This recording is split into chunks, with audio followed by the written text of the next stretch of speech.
गणपती हा 14 विद्या आणि 64 कलांचा अधिपती आहे.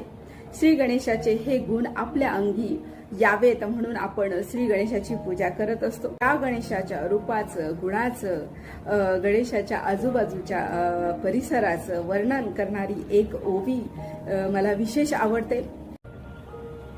गणपती पाचवा गणपती, बाई ओझरचा विघ्नेश्वर, बाई ओझरचा विघ्नेश्वर,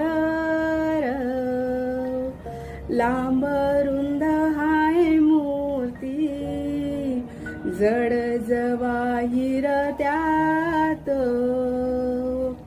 काय सांगू श्रीमंती, ओझरचा विघ्नेश्वर.